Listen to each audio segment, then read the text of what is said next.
Isabelle ne souhaite qu'une seule chose, vaincre sa peur de l'avion. Elle doit partir avec son mari dans quelques mois en vacances. Rien que d'y penser, elle en est déjà malade. Elle vient se soigner ici, dans ce simulateur de vol à Saint-Sébastien-sur-Loire, aux côtés d'un pilote professionnel et d'une sophrologue. Au moment où ça va casser, quoi, hein, à la rupture, d'accord ? Welcome aboard, ladies and gentlemen.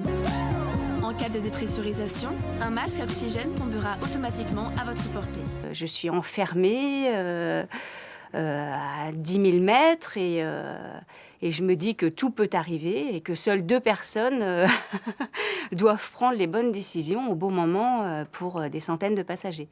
Une notice de sécurité, placée devant vous, est à votre disposition. Pour toute question, l'équipage est à votre écoute.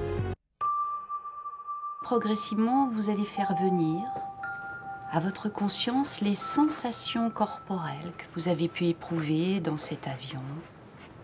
Ces sensations de panique peut-être, et puis vite vous les laissez repartir, vous les repoussez, vous pouvez utiliser vos mains et vous vous remettez dans votre respiration calme et tranquille. Transpiration, bouffée de chaleur, malaise, crise de tétanie, bref, tous ces symptômes, vous êtes nombreux à les ressentir. Un voyageur sur 3 a peur en avion et vous faites partie des 2,35 milliards de passagers transportés chaque année. Gérer ces situations, c'est la spécialité de Corinne, sophrologue. Tout ce qui est anxiogène à l'extérieur, il est là. Je ne peux pas le rejeter, je suis dans un avion. Mais avec les outils de la sophrologie, je suis à l'intérieur, je m'apaise, je me reconnecte. Voilà, c'est tout ce travail-là. Nous allons bientôt décoller. We'll be taking off shortly. L'avion accélère, le volant au sol, il sert à rien. Détendez-vous sur les commandes, Isabelle. Soyez très détendue. Hop. Et dès qu'on entend rotation, on tire, mais pas avant. Direction Rotation, Pointe-à-Pitre, dans cette cabine bien réelle, dans un des plus gros avions transporteurs de passagers, le Boeing 777, 214 tonnes et surtout 260 passagers.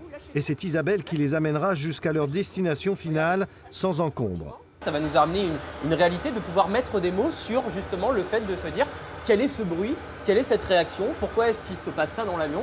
Justement, on peut mettre des mots dessus et c'est ça qui rassure.